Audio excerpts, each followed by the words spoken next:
Welcome back to another episode of Creating Space, the podcast. Welcome, y'all. Today has been a really good day. Hope y'all are having a good day. Today's episode is going to be a little random, okay? Just a bunch of things that I've been thinking about and wanting to talk about. And if I can't bring them here to my own podcast, Creating Space, then where do they go? Okay. Our first one, our first topic today is small talk. I really hate small talk. I cannot get into it. It makes me sweat. It makes me nervous. It is just not my thing. I, Speaking of sweat, it was hot outside today, it was wasn't it? hot. It's been hot for like a few months now. It's very hot outside. And the small talk makes it even more hot all the time. I went to a party, I guess it was a month ago now. I went to a party like a month ago, and my friend was introducing like all of her friends. And when she got to me, she goes, "This is Rosalyn. She loves to get real deep real fast, and she's just gonna go there."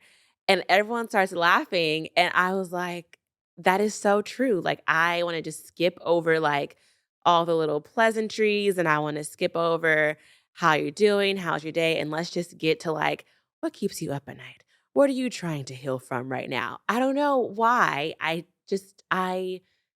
love it. And so because I'm this way, I don't know many people who are. And so whenever I go into like social settings or I'm meeting new people, I get very nervous because I'm like, oh my gosh, people are going to ask me like what I think about the weather and do I watch this show? And I probably don't watch this show. And I just want to like get to know people and have like really deep conversations all the time. And so I what I've learned about myself lately is it's because like I notice things that most people don't. I can pick up on things that a lot of people don't. I am gifted in that way with discernment that I can go into a space and sense like this person's experiencing that, they're experiencing this. And so I don't want to talk about my shoes today. I want to talk about how can we help you not be sad when you leave here. And so because I see things that way, like having to talk about surface level things is just very frustrating to me because I'm like, we're wasting time when we could be getting to the bigger things here. And so I've noticed in the more like I would say literally the past couple of weeks, I think that could possibly make me come off as like standoffish or um not stuck up, but like not friendly because I honestly, like, don't really know how to even, like, engage in small talk. So instead of risking that it's going to be awkward and that I'm gonna, like, stutter or something, I just rather not engage. And so I'm saying this because I was somewhere recently, and there was a girl there that I talked to on Instagram, quite often. We have good conversation on Instagram because on Instagram, there's really no small talk. It's like, I posted this story, you're responding to it, and now we're like diving into this thing, right? And so on Instagram, we have like a very, I would say, like deep conversation. And then I saw her at this place and we was like, hey girl, and gave her a hug. And it was like, hey. And then after that, it was like, okay. And it was because I wanted to just go there, like dive back into what we're talking about on Instagram. But I didn't know how that would be perceived. I didn't know if it would be like, "Okay, like, you're getting real deep right now. I just said hi." So I just went back to what I was doing. And so I after that situation, I got in my car and I was thinking about it and I was like, "I like talking to her. I like talking about, like, things with her. Why did I do that? Like, why did why did I literally walk away and not continue the conversation?" And it was because I knew that if I said anything past, our hug and hi, it was gonna be a small talk conversation that I would feel awkward having or that I don't know how to do. So then I just went back to myself. So then that made me wonder, how often does that happen? Like, I know there's more times that I wanna approach people, but I'm like, if I approach them, I have something very specific that I wanna ask, and I don't wanna have to, like, intro it with, like, a "How are you doing?" So I don't engage, and so I was curious, like, how do other people perceive that? Like, do people see someone like me and be like, "Oh, she's probably in her corner, like, thinking and being really deep right now?" Or are they like, "Wow, she's standoffish?" I'm curious. So, if any of y'all are similar to me, I wanna know your experience. I saw this video yesterday from, um, Jackie Hill Perry. She for those of you who don't know her, get to know her, please, come on, get your life together. I will link her content down in the what's the thing? The show notes, description, all that stuff.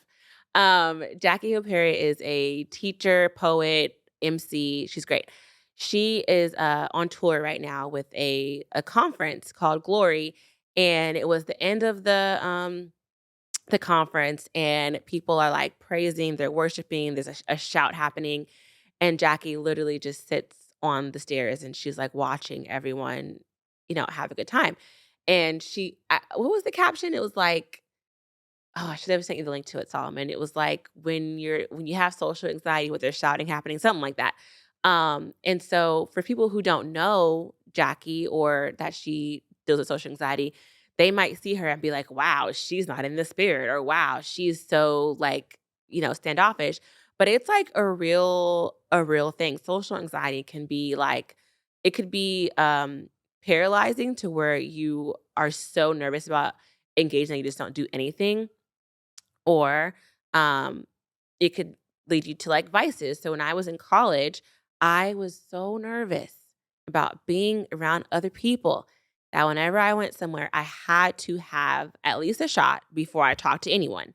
Um, and most times it was like 2 shots and then a drink, and then now I can talk to you because I was just so nervous. I was nervous like about what I had on and what's everyone thinking about what I have on, and did I brush my teeth, and well, I probably did brush my teeth, but I was just thinking like, what's everyone thinking about me while I'm in this space right now? And so I would, so I would drink to like make myself, like calm down and not care as much. Now that I don't do that, I mean, I still drink, but I don't drink like for coping reasons. Now that I don't do that, I'm just awkward when I'm in spaces. Solomon, I see you're on the mic, friend. I'm just laughing Why are you? because Why are you I'm laughing I'm at just me? trying to figure out how it turned into like a shot and then 2 shots and then a drink and then you could talk, right? Like, Yeah. but again, you're talking to somebody I've never had a drink, like, ever. So, Oh, so so you're missing, like, a it's lot fun of for well, I don't know that not I missing, but I mean no, so I didn't mean missing out. I mean, like, so you're not understanding what I'm saying at all. well, no, I understand Okay. because, my wife compensates, Okay. it's just interesting you mentioned that because one thing people should know about social anxiety is it's not always something that is constant. Yes. Like, so for me, I can get up and speak in front of 1,000 people, and then I can go and shake hands, but at some point, I gotta go run to my corner. I gotta go Yeah. recharge, you know what I mean? And Yeah. and I gotta be by myself, and I just wanna go to the movies, and I don't wanna talk to anybody. Yeah. And then but some people can just have it on all the time. Mhm. That's not me. Yeah. So, it can come and go, Yeah. you know? Definitely. That's true. I remember a couple of years ago, my husband and I went to his friend's birthday party, and it was my first time meeting, like, all his friends because again, we got married during COVID, so there was not a lot of, like, commingling of our lives, and so went to this party, and I met all of his friends, and I was, like, having a good time for the first 90 minutes, and then I was like, "Oh my god, we're outside, there's people here, people are talking to me," and I literally went in the car and sat in the car for, like, 30 minutes. No, I told him I was gonna move the car because we parked far, and then I ended up just staying in the car, and he was like, "Are you okay?" And I was like, "No, it's time to go." Like, my social battery is very, very low, and I think when I tell people that, they're really surprised, like, to learn that about me because I'm, like, I I outgoing, I guess you would say. But again, it goes back to like because I don't experience being outside in the same way that other people do, it's very taxing on me to be around a lot of people for a certain amount of time. Unless they are people like me, like my sister that I have here in the studio with me, hello Raven, who like to go deep as well. Now that right there, that's a good time. If I'm with people who like to go deep real fast, I could spend hours. I think what I'm hearing as I'm talking out loud with y'all is that it depends on how I'm spending my time. When I have to like be on and like not fake it, but like perform more than I just have to just be, that I can't do for a long time. You got a good hour, 15 minutes out of me, and then I just need to do this, sit down and put on my real voice. Be still. Yeah. Wait, can you explain where that was from?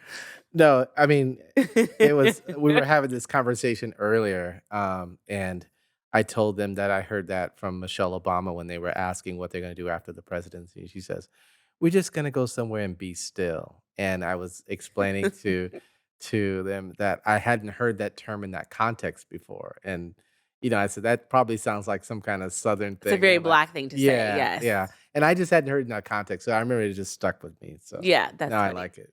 That's funny. Okay, our next random topic for today is y'all need to stop cutting up in these celebrities' comments sections, okay? The things that I see and I I'm just blown away. Like, where do I even start with this? I truly feel like social media has caused some of us to strip people of their humanity. I feel like if I don't even know how to say this, but I see some comments in celebrities' comment sections where I'm like, if that was your brother, you would not say that. If that boy was in your high school class, you would not say that. But because this person um you have them on a pedestal or because you're only engaging with them like through a screen, you feel like you can say anything to them. And that is just not the case. And I'm saying this because I think I shared in a previous episode that I used to work like in the music industry. And so a lot, not a lot, but a handful of celebrities, like, I've heard them share that, like, comments not that it gets to them, but they can see the comments, they can read them, and they're human beings as well, no matter, how far removed you are from them, no matter how much more money they may have than us, they are people, and so one of the things I think is really, really interesting is like comments on Christian, like on affluential Christian people's content. It's like everyone wants to be the judge in the comments. And if I, and this correct me if I'm wrong, in my sacred text in my Bible, there's one ultimate judge. And it's not you, and it's not me, and it's not you and your homegirls. And so I just really want us all to like have more grace for people, especially if we are someone who is like claiming we are um that we are a believer. We are called to be set apart. We're called to be different. We are called to love like to a higher like extent than most people do. And a lot of y'all comments are not reflecting love. It's giving judgment, it's giving condemnation, it's rude and disrespectful. I need y'all to relax. And this is not to say that the Bible does say, you can like know a fruit know a tree by its fruit, excuse me. And I heard Tim Ross explain this very beautifully one day. He was saying that um like not categorizing, not judgment. I can't find the word right now, but um I guess describing someone um by their behavior, by their fruit is different than like judging them. And by fruit, I mean like their actions. Tim Ross said that judging speaks to like um an eternal sentence where observing someone's fruit is just that, just an observation. Like, this is what you're putting in front of me right now. This is what I see. And so I need y'all to stop judging people because you're judging someone from what you can see on a reality show or on Instagram. And you're comfortable doing that because we can't see your dirt. Your dirt is in your own home, it's in your own car, it's on your job. And I just want us all to think about if people could see the things that we do behind closed doors, what kind of comments would we have, right? Wouldn't we want some grace? Wouldn't we want someone to ask us if we're okay? Wouldn't we want some prayer, maybe? Um, so yeah, the next time y'all want to like leave a judgy comment, just don't. Just don't. Just pray, just love. And I'm saying this because even so, there's some times where I will like read comments and I feel the urge to comment and I'm like, that isn't my ministry. I'm not here to like correct people on interpretation. I'm not here to correct people on like how they're living. Like literally, what would my comment do? Probably nothing. If anything, it would make them like I don't know what it would do. Honestly, there's really no point. Oh, we know what it would do. What would it do? It would get people then attacking you And because that you're too. you're you're admonishing somebody in a public forum. And that too. Right. And so I just like the mindset of well, I'm not gonna say that, but when I see these comments in these celebrity sections, excuse me, I'm just really curious of like what was your intention? Why did you do this? So for another example is there is this also like this I wouldn't call it obsession, but there's like a rising right now of people wanting to uh, call certain like pastors online like false prophets and all types of things. And so people are making like 20, 30-minute videos explaining why this particular person is like a false prophet, don't listen to them, etc. Fine. Like if that is true, right? That person is doing what they're supposed to do. Like the word tells us there's going to be false prophets. They're doing what they're supposed to do. Is you making this 30-minute video the best use of your time? Could you also be praying that the people who are under this false prophet could have increased discernment and have increased wisdom so they're not being misled? I just don't think that we're really using our time wisely. And so then that leads into the question of like, what is the intention here? Was the intention really to like help people be awakened, or is it so that you could have like views or people could listen to what you have? I don't know. I don't know. I'm just the comments have really been irritating me lately, and I want to talk about it because this is my podcast and I'm talking about I like that. it. Yeah, Thanks. just remember that the currency of social media is likes and follows. And Yeah. so a lot of the things that people do are for that. There really is no other reasoning behind that. I mean, celebrities know that the price of celebrity is scrutiny. That's That's just good. how it is. And so there's an expectation that you're going to get people who do that. So then combine that now with people who are trying to get likes and become more popular, they're going to say outlandish things whether they mean it or not. And so, yeah, it ends up being that. But I think most people in that position know not to take it personally because, I mean, that person has no credibility. And it's funny you say, "Don't judge people." I always add something to that. I feel like you have a right to judge your family. Why do you say I just because I that? just think you should. I've If never you heard can that. judge anybody, I should be able to judge my family. Damn it! And so, yeah, I'll judge my brothers and sisters. I won't judge anybody else. So. Well, that's Solomon's advice for today, y'all. All right, it's time for we time, wisdom and encouragement. Today's question is how do you approach vulnerability with a partner when you have a fear of rejection? That's a very good question. But I first want us to think about what we mean when we say rejection. Because obviously it has a definition, right? But I also think that, like other words that are popular in therapy and in the healing space, sometimes they're used like so much that they become watered down or they kind of lose the definition. And so before I answer the question, I just want to say that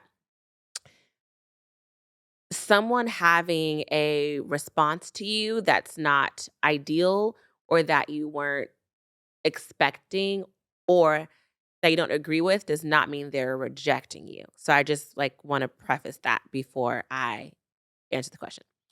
Um, so how do you approach vulnerability when you have a fear of rejection?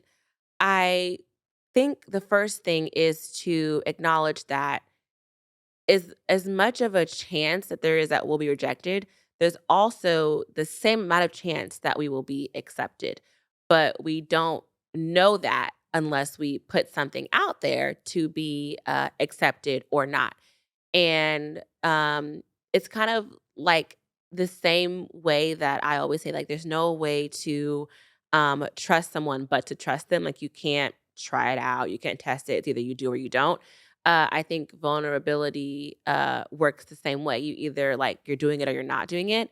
And I think the first step to getting there is realizing that I can never be fully seen and fully accepted if I don't offer up like my actual full self that I want to be seen and accepted.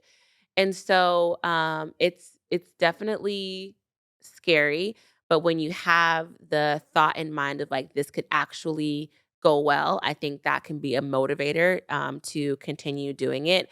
And I also would add that it's like a muscle that you have to exercise. You maybe you start, you know, being vulnerable with close friends first, and then maybe you kind of branch out to like your parents. And so now it's like, okay, you have something big that you want to tell your partner, but because you've already practiced in these other spaces, it may feel easier for you to share in this space.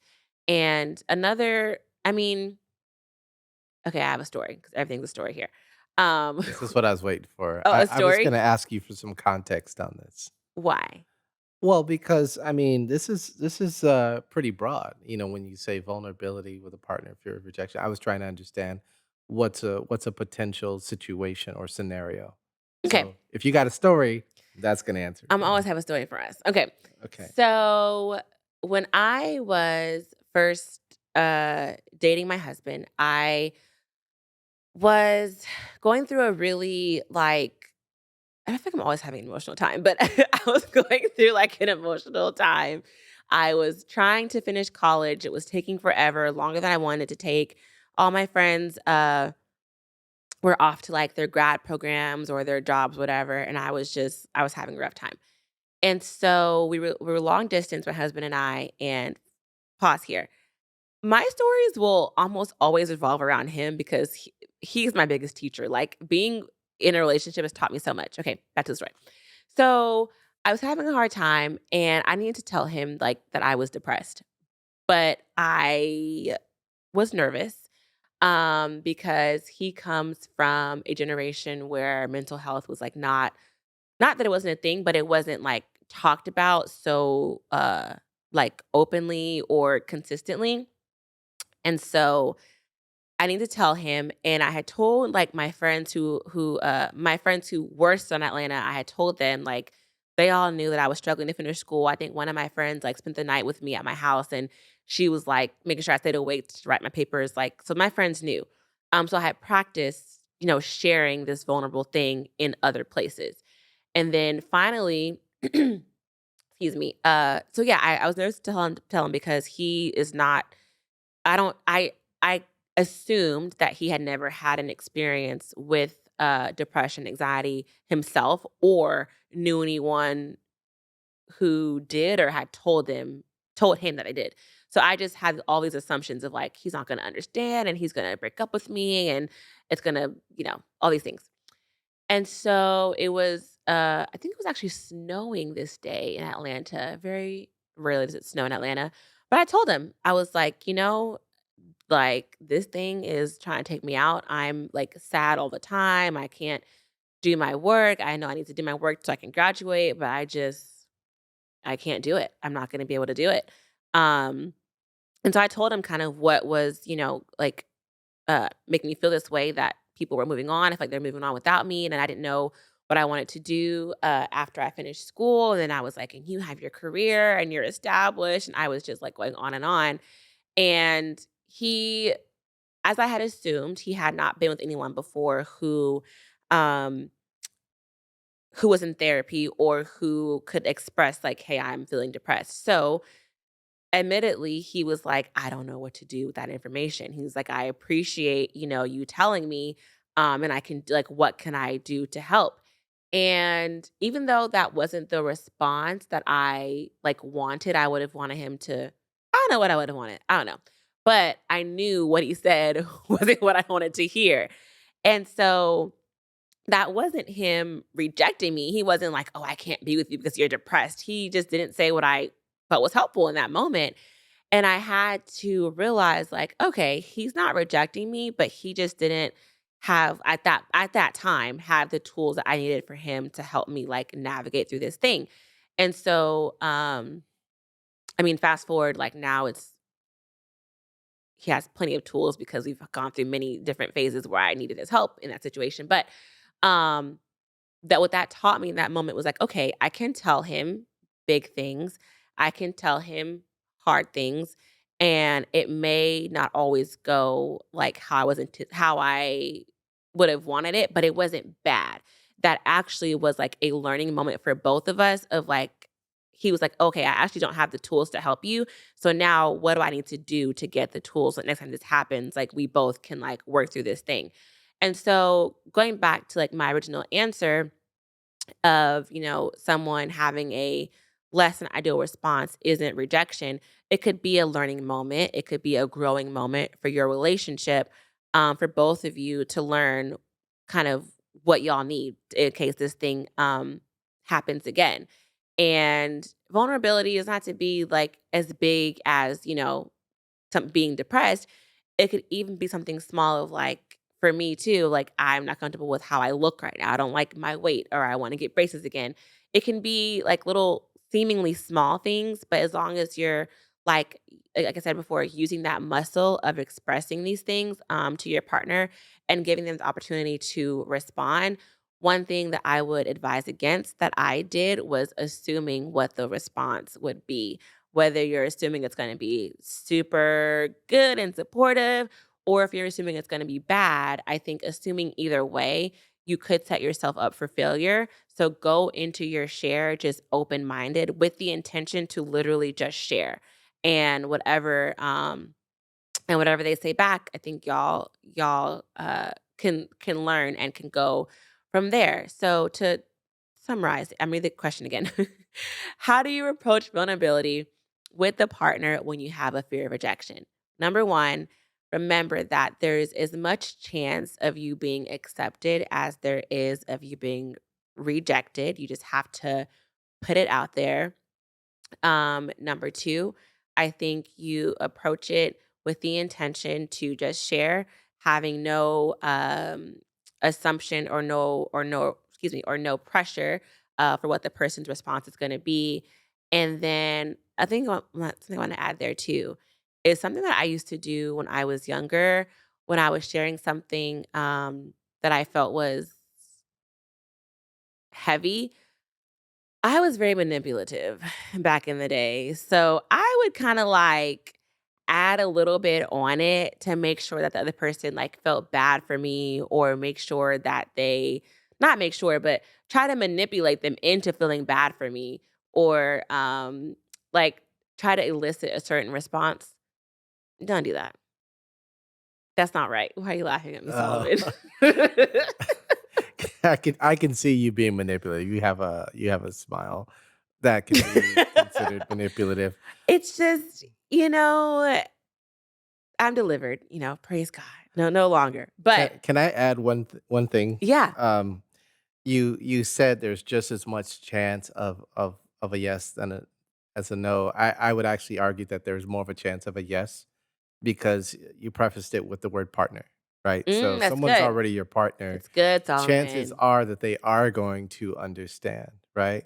And then the other thing I wanted to point out is I think there is a difference. So with this, when you talk about genders, though, because coming from a woman's perspective, I can understand how that could be a potentially scary thing. But men, when men are vulnerable, in a lot of ways, it's even worse because it's not our job to be vulnerable. We're not expected to be vulnerable. We're expected to be, this stalwart person who doesn't need acknowledgement, who just sort of keeps going, who's always the rock.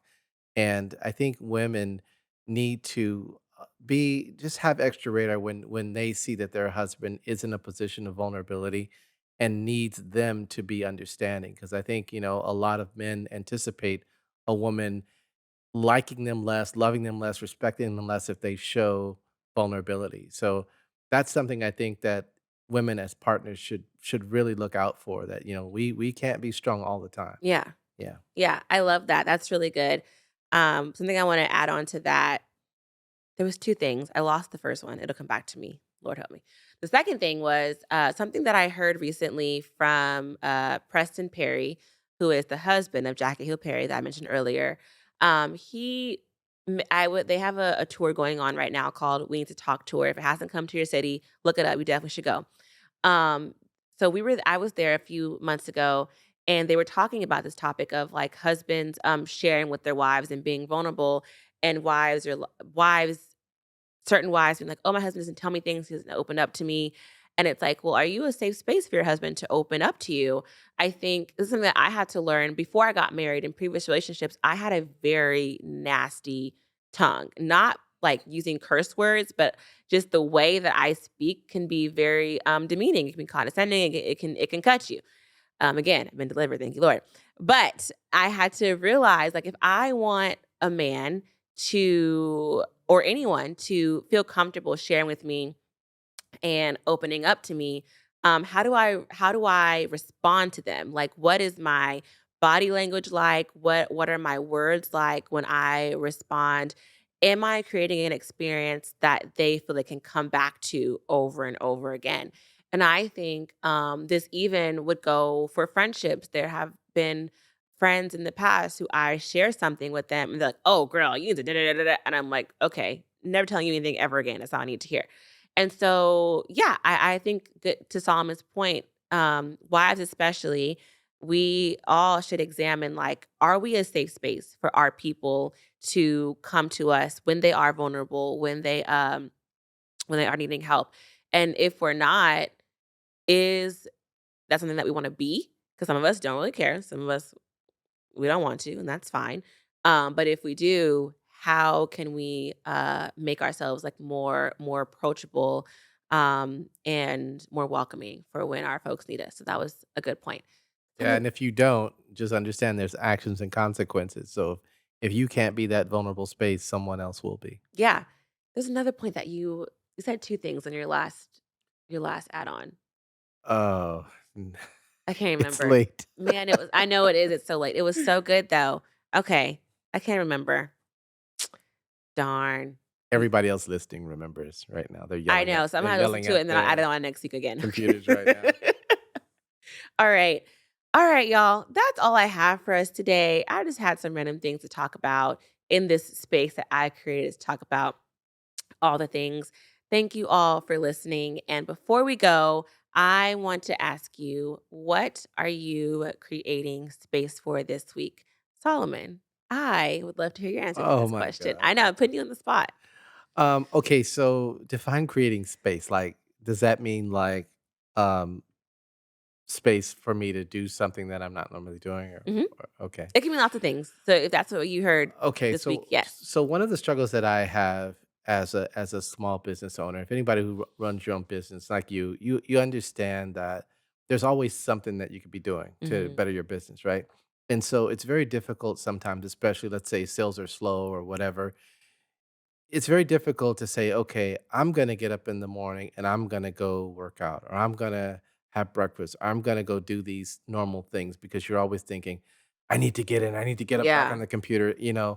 And so one of the things that I'm trying to create space for, I shouldn't say trying to, I'm creating space for is I'm going to put these things in place, because if I had a 9 to 5 job, then I would have these things in place. I would get up at Mhm. 5 AM, I'd go work That's out, good. I'd ride my bike on the weekends, whatever the things I wanted to do. I'd have lunch with my wife on these certain days, whatever.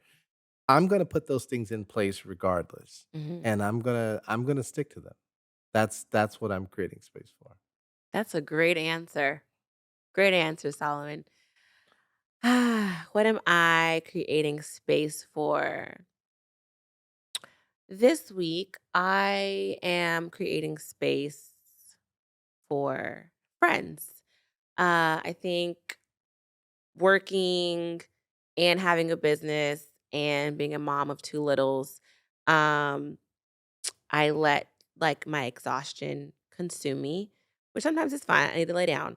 Other times, it's like it's a barrier to things that I actually wanna do that would energize me and help me, so this week, I am making space to connect with friends, one of those ways being that I brought my sister with me to the studio today, and I'm gonna continue throughout the week to make more space uh, to be with my friends. So let me know what you're creating space for this week. And until next time, take care. Bye.